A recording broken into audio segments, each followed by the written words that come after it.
काशीबा गुरव हे महाराजांचे परम शिष्य। आणि मग सेवा करावी गुरुजींची। जनाबाई जे जे काम सांगावं ते ते आवडीनं करावं, साधू सेवा म्हणून करावं। नामस्मरण चालू होतं काशीबांचं। परमार्थ त्यांचाही आता फळाला येऊ लागला गुरुकृपेनं, सावता महाराजांच्या कृपेनं। आणि मग संसारिक भोगाची अपेक्षा त्यांना राहिलेली नव्हती। संसारामध्ये जे काही सुख आहे त्याचा त्याग काशीबांनी केलेला होता। पण सहज मनामध्ये आलं, कारण कीर्तनातून श्रवण केलेलं होतं बाबांच्याच, की स्वर्गामध्ये किती सुख आहे। स्वर्गामध्ये म्हणे अमृत असतं, अप्सरा असतात, कामधेनू सारख्या गायी असतात। हे सगळं ज्यावेळेस ऐकलं आणि म्हणे स्वर्गातला जो देह असतो तो दिव्य देह असतो, आपल्यासारखा देह नसतो, तो नासका कुसका दिव्य देह असतो। आणि मग हे सगळं वर्णन ऐकलं, जरा धावते वेगात सांगतोय बरं। काशीबांना त्याचं आकर्षण मात्र आता झालं की स्वर्ग प्राप्ती व्हावी, म्हणून जरा चिंताक्रांताला हो लागली काशीबा।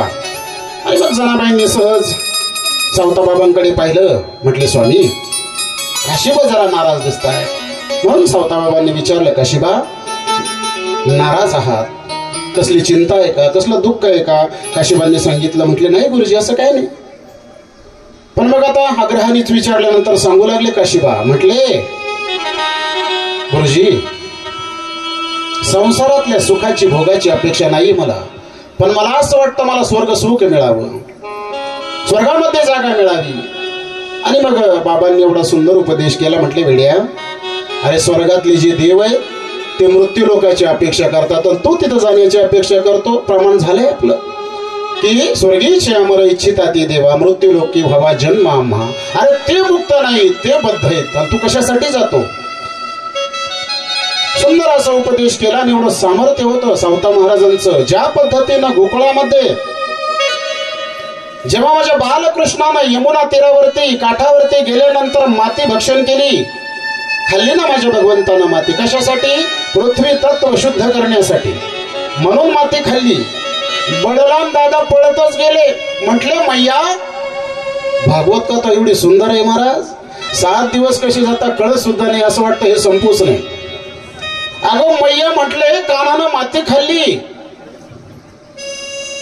मैया त्या ठिकाणी येते, म्हटले काना माती खाल्लीस तू?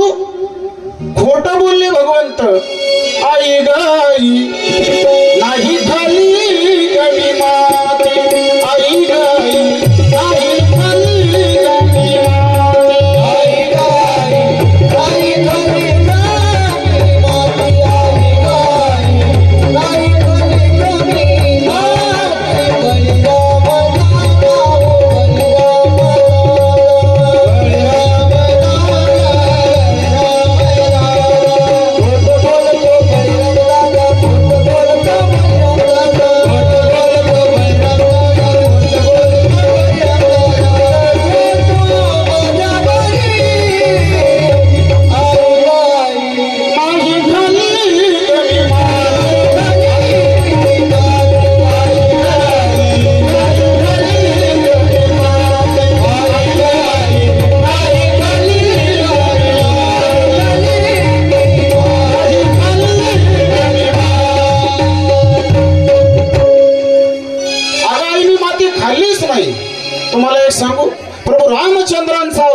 मर्यादा पुरुषोत्तम। सगळ्या मर्यादेचं पालन प्रभू रामचंद्रांनी केलं, पण कृष्ण अवतार असा झाला भगवंताचा एकही मर्यादा पाळली नाही, कुठलीच मर्यादा नाही।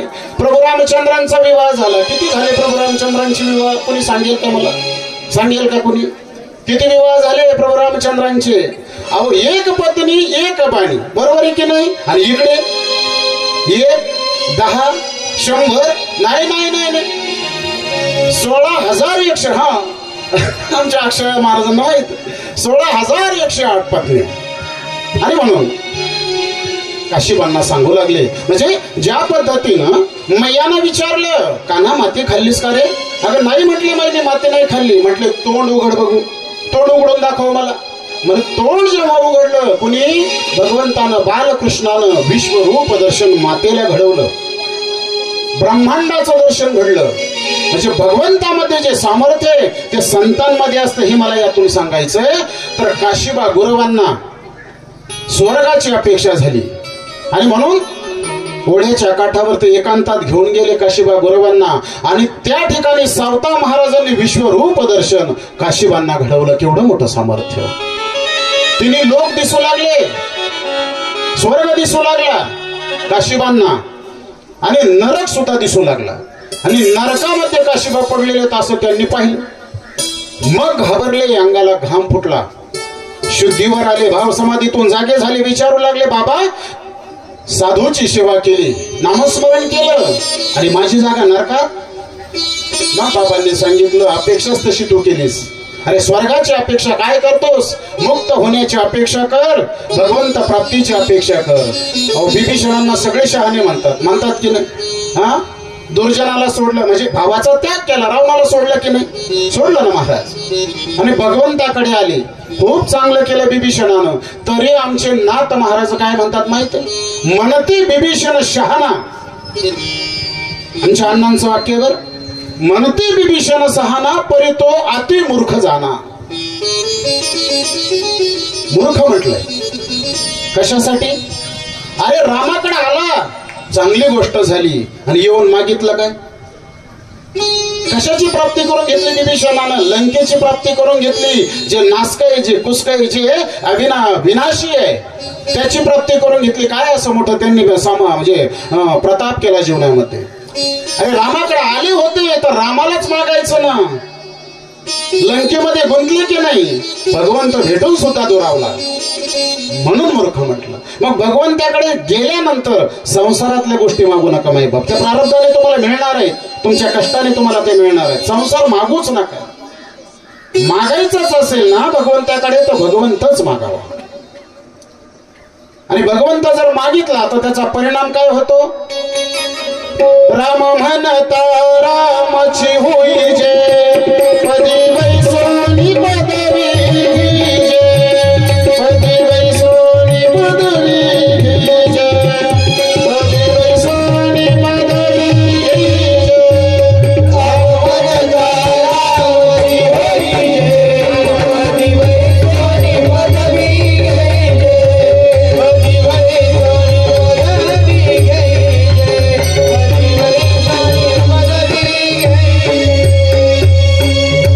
रामाकडे गेलं तर रामरूप व्हावं ना. संसारिक गोष्टी काय मागतात तिथं?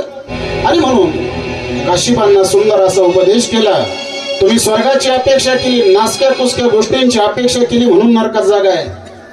आता त्यांची ती अवस्था, आपली काय होईल महाराज? ही सगळी कथा आपल्या जीवनाशी आपण लावून घ्यायची आहे आणि जीवन सुधारवण्याचा प्रयत्न करायचा आहे. 4 दिवसाची संत कथा झाली. कमीत कमी माझी अपेक्षा आहे 4 तरी माळकरी इथं व्हावेत, झाले पाहिजे महाराज. तर आपण केलेला खर्च कुठंतरी सार्थकी लागला असं होईल. आणि म्हणून काशीबांना उपदेश केला. डोक्यामध्ये जो भ्रम आला होता तो निघून गेला. आणि हेच करतात संत मंडळी. आणि मग पाय धरले सावताबाबांचे. बाबा मला स्वर्ग सुखही नको, स्वर्ग भोगही नको, हा संसार नको, आता फक्त तुमचे चरण बस, एवढंच माझ्या जीवनामध्ये राहील. आणि त्यांचाही उद्धार सावताबाबांनी केला. सावताबाबांनी जे जे काही अभंग रचना त्यांच्या मुखातून बाहेर पडले त्या सर्व अभंगाचं लिखाण माझ्या काशीबा गुरुवांनी केलं. ज्या पद्धतीनं ज्ञानेश्वर महाराजांनी नेवासा या ठिकाणी पैस खांबाला टेकून आपलं ज्ञानेश्वर महाराजांची सुद्धा कथा 7 दिवस आम्ही करतो. बस हे सगळं तुमच्या आशीर्वादानं, गुरुजींच्या आशीर्वादानं होतं. आणि म्हणून ज्ञानेश्वरी लिहिली नाही, माऊलींनी सांगितली. सच्चिदानंद बाबा आदरे लेखकू झाला. सच्चिदानंद बाबांनी लिहिली. अहो मेल्या माणसाकडनं ज्ञानेश्वरी लिहून घेतली. सामान्य समर्थ आहे का? मेल्या माणसाकडनं म्हणजे अहो या सच्चिदानंद बाबांचा मृत्यू झालेला होता. अंतयात्रा निघालेली होती. पत्नी सती जाण्यासाठी निघालेली होती. पण सती जात असताना सौभाग्याचे अलंकार घालून मग जावं लागतं. जात असताना समोर ज्ञानेश्वर महाराज आले आणि त्या माऊलीला वाटलं पती तर गेले, आपल्याला सती जायचंय. मग समोरून संत आले, दर्शन घ्यावं मग जावं. म्हणून दर्शन घेतलं, सौभाग्य अलंकार पाहिले, आशीर्वाद दिला माऊलींनी, सौभाग्यवती भव. डोळ्यात पाणी आलं त्या माऊलीच्या. महाराज हा आशीर्वाद या जन्माचा की पुढच्या? म्हटले का? पती निवर्तलेत माझे, अंतयात्रा निघाली आणि तुम्ही आशीर्वाद दिला, सौभाग्यवती भव. म्हणे तुझ्या पतीचं नाव? म्हणे सच्चिदानंद. अरे जो सच्चिदानंद आहे तो मरेलच कसा? ठेवा म्हटले खाली. ठेवलं खाली प्रेत, कृपा दृष्टीनं पाहिलं, मस्तकावरती हात ठेवला, सच्चिदानंद बाबा उठून बसले. सच्चिदानंद बाबांनी त्याच ठिकाणी शपथ घेतली. म्हटली माऊली, आतापर्यंत संसारामध्ये माझा सगळा जन्म गेला, सुखाची प्राप्ती नाही झाली. आता हा माझा जो पुनर्जन्म आहे हा तुमच्यामुळे, आणि मग आता यापुढचं जे काही आयुष्य मला मिळेल मी संत सेवेमध्ये आणि परमार्थामध्येच घालणार. संसाराचा त्याग केला, माऊलींच्या सोबत निघाले. नेवासा या ठिकाणी आले. ज्ञानेश्वर महाराजांनी ज्ञानेश्वरी सांगू लागले. सच्चिदानंद बाबा लिहित होते. अशा पद्धतीनं ज्ञानेश्वरी तयार झाली आणि इथेही तेच घडलं. सावता बाबांनी मळ्यामध्ये अभंग म्हणावे. जे जे आपल्याला अनुभव आले जीवनामध्ये त्या अनुभवाचं वर्णन म्हणजे अभंग आहे. दंतकथा या नाहीत किंवा काल्पनिक कथा सुद्धा संतांचं वाङ्मय नाही. त्यांना जे अनुभव आले त्याचं वर्णन म्हणजे गाथा, ते म्हणजे ज्ञानेश्वरी, ते म्हणजे अमृत अनुभव. आणि त्याचं लिखाण काशीबा गुरुवांनी केलं. अशा पद्धतीनं त्यांनाही कृतार्थ केलं. त्यानंतर एक घटना अरणमध्ये घडली. असणारे कामाजी माळी ओंकार स्वामी गावातील तलाठी असतील, अधिकारी माणसं, उच्चवर्णीय समाज सगळा द्वेष करीत होता सावता बाबांचा. अरे या लोक म्हणतात, याची पूजा करतात, याचे कीर्तन ऐकतात, आमच्या पाया कोणी पडत नाही, आणि म्हणून द्वेष करत होते आणि संधी साधत होते की सावता बाबांना कसा त्रास देता येईल. पण काहीतरी कारण पाहिजे ना, भांडायचं कसं, म्हणून काहीतरी कारण हवं. आणि म्हणून झालं असं, नांगरट करत असताना नांगराच्या फाळाला मोठासा दगड लागला. म्हणून नांगर थांबवला, माती बाजूला करून पाहिलं, शेंदूर वगैरे लावलेला होता. लक्षात आलं कोणीतरी पूर्वी म्हसोबाची स्थापना या ठिकाणी केलेली असेल. आणि म्हणून सावता बाबांनी त्यांना वाटलं एक तर हा म्हसोबा मधोमध येतोय वावराच्या म्हणजे शेताच्या, आणि मग नांगर ठेला किंवा त्यालाही अडचण येते, आणि एक तर तो उन्हात आहे. मग एक काम करू म्हटलं, याला उचलू येत ना, आणि समोरच बांधावरती लिंबाचं झाड होतं त्या खाली नेऊन ठेवू, असा त्यांनी विचार केला. त्यांच्या मळ्याच्या जवळनं एक व्यक्ती चाललेला आरणमधलाच हाका मारली आणि बोलावून घेतलं.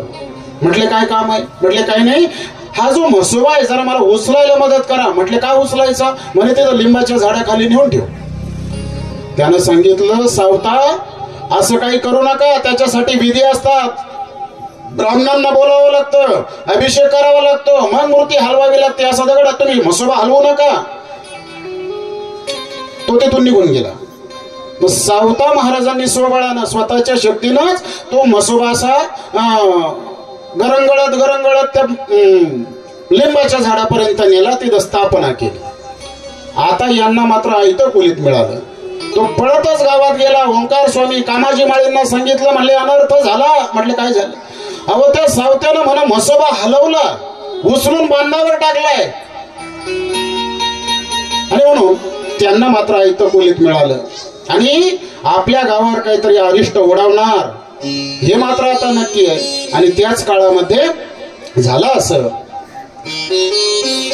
गावामध्ये महामारी आली. महामारी येते बरं, आता आली होती की नाही कोरोनाच्या रूपानं, हा सगळ्या जगाला त्रस्त केलं या महामारीनं. त्यावेळेस तशीच महामारी आली आणि यांना ते कारणच लागत होतं. ओंकार स्वामी कामाजी माळी म्हणू लागले, या सावत्यानं म्हणे असणारा म्हसोबा तिकडे हलवला ना, त्याच्यामुळे महामारी आली, लोक मरू लागले. पहिले पटकी वगैरे मानमुडी वगैरे अशा महामारी येऊन गेल्यात, आता वयोवृद्ध मंडळींना ते माहिती. आणि म्हणून यांना इथं कुलीत मिळालं. आणि मग मीटिंग घेतली गावामध्ये, सगळे अधिकारी लोक सगळे एकत्र आले. म्हटले याच्यावर उपाय काय? मग त्यामधले त्या गावामध्ये असणारे जे काही पाखंडी होते ते म्हटले याच्यावर एकच उपाय, आपल्या गावामध्ये मर्याईचं मंदिर आहे, मग या मर्याईला बळी दिले पाहिजे, तिची यात्रा केली पाहिजे, तेव्हा हे संकट जाईल. आणि म्हणून पण म्हटलं एक काम करू, आपण अगोदर सावता महाराजाकडे जाऊ, त्याला जा विचारू. म्हणून ही सगळी मंडळी मळ्यामध्ये येतात. आल्यानंतर सावता महाराजांनी अगदी त्यांचं यथोचित स्वागत केलं. मळ्यातील फळं खाण्यासाठी, शेंगा खाण्यासाठी त्यांना दिल्या. सगळ्यावर अगदी यथेच्छ ताव मारला सगळ्यांनी. मग विषय काढला. म्हटले सावता, गावामध्ये महामारी आली आहे. हो म्हटले, मला माहित आहे. आणि एक सांगू, आयुर्वेदाचे फार मोठे जाणकार होते सावता महाराज. जंगलामध्ये जावं, वनस्पती घेऊन यावी आणि रोग्यांची सेवा करावी, अशा पद्धतीने सेवा सावता महाराज करत होते. अनेक रोगीही त्यांनी बरी केले होते. आणि हे मंडळी सगळे आले. यांनी ठरवलं होतं मर्याईची यात्रा करायची. प्रत्येकाकडनं एक दोन बकरे आणायचे आणि या सगळ्यांचा बळी त्या ठिकाणी मर्याईला द्यायचं, तिची यात्रा करायची. आणि मग हे सगळे मंडळी त्यांनी त्या ठिकाणी विषय काढला. म्हटले सावता, तो जो म्हसोबा हलवला ना, त्याच्यामुळे गावात मर्याई आहे, आपलं ते महामारी आहे. मग म्हटले आता याच्यावर उपाय. म्हटले याच्यावर उपाय दुसरा तिसरा काय नाही, मर्याईची यात्रा करायची, तिला बळी द्यायचा. कोणताच देव बळी मागत नाही मायबाप, हात जोडून विनंती करतो. कोणत्याच देवाला बळी लागत नाही. अहो त्याचे लेकर आहेत, तो कसे मारून खाईल, तो भगवंत. त्याचेच लेकर आहेत ना सगळे, जीव जंतू त्याचेच रूप आहेत सगळे. त्याला कशाला बरं काय देता देवाला? चांगला विचार करा बरं तुम्ही. देवाला काय देता? जे आपण खात नाही ते देवाला द्या. त्या बकऱ्याचं मस्तक असेल, त्याचे पाय असतील, हे देवाला. बाकीचं मटेरियल किती स्वार्थी हो आपण. आणि म्हणून देवासाठी कधी बळी देऊ नये. माझा जन्म झाला तसा आमच्या घरात देवाला बळी आम्ही कधी दिलाच नाही. काय वाटोळं झालं आमचं. या कथेतून हे शिकायचं आहे आपल्याला. सावता महाराज किंवा सगळे जे संत महात्मे असतील, अंधश्रद्धेवरती फार मोठे त्यांनी प्रहार केलाय. आणि मग सावता महाराज सांगू लागले, त्याच्यासाठी हा पर्याय नाही, एक औषधालय आपण स्थापन करू. आपलं काय म्हणतात त्याला, क्वारंटाईन सेंटर काय आता तयार केलं. हा, क्वारंटाईन वगैरे तशी सेंटर आपण, म्हणजे नवीन औषधालय आपल्या आरांमध्ये आपण तयार करू. मला औषधाची चांगली माहिती. म्हटले मी औषध आणतो, तुम्ही पेशंट घेऊन या, मी नीट करतो म्हटले सगळ्यांना. पण यांना तेच लागत होतं, या लोकांना नाही ऐकलं. जात असताना सावता बाबाच्या मळ्याची नासाडी करून ही मंडळी गेली. केळीच्या बागा उद्ध्वस्त केल्या, फळं चोरली आणि अशा पद्धतीने नासधूस करून ही सर्व मंडळी निघून गेली. मर्याईची यात्रेची तयारी यांनी केली. प्रत्येक घरून एक दोन बकरं यांनी आणली. सावता बाबाच्या घरी सुद्धा ही मंडळी आली, 2-4 जण. आणि नागूचा तर असणारी जी बकरं होती, एवढा जीव होता तिचा. आणि सावता बाबांना सांगितलं, म्हटले मर्याईची यात्रा करायची, तुम्ही सुद्धा 1-2 बकरं दिली पाहिजे. सावता बाबांनी विरोध केला. म्हटले नाही, मी तुम्हाला सांगितलं होतं, मला हे मान्य नाही. बळजबरीनं त्यांनी 2 बकरं उचलली. तिथनं नागू मागे पळतीये, कारण त्याचा जीव होता. शेवटी त्यांनी बळजबरीनं, सावता महाराज देत नव्हते, सावता महाराजांना मारलं या लोकांनी. रक्तभंबाळ सावता महाराजांना केलं. बेशुद्ध होऊन पडले. काशीबा गुरुवांनी त्यांना उचललं, घरी आणलं. धावते वेळा सांगतो मी, जरा वेळ माझी पुढे चालली. आणि म्हणून त्या ठिकाणून ते बकरं नेली, बेधुंद झाली. मध्ये भाषण केलं या लोकांनी. कर्ण कर्कश वाद्य वाजत होते. मर्याईचा देवारा घेऊन निघाले. ढोल ताशे वाजत होते. गावामध्ये यात्रा निघाली आणि असंख्य बळी त्या दिवशी मर्याईच्या समोर या मंडळींनी दिले महाराज. अहो आपल्या लेकराला काटा टोचला, आपल्याला किती त्रास होतो, आपल्याला किती वेदना होतात, त्याला होतील तेवढे होतील, आपल्याला किती त्रास होतो. आणि त्या बकऱ्याच्या मानेवर जेव्हा सुरी चालते, थोडा तरी विचार येतो का मनामध्ये, काय यातना होत असतील त्याला. ते कोणाचं तरी लेकरूच आहे ना. हे साधू संतांनी सगळं ग्रंथांत सांगतोय मायबाप, माझ्या मनचं सांगत नाही. आणि म्हणून हा विचार कधीतरी करावा. आणि एक सांगून जाईल थोडक्यात, तुम्ही जीवशास्त्राचे जर अभ्यासक असाल, कोणी असाल तर विचारा. डॉक्टर साहेब या ठिकाणी आले, त्यांना विचारा का मानवी देह शाकाहारी आहे की मांसाहारी आहे.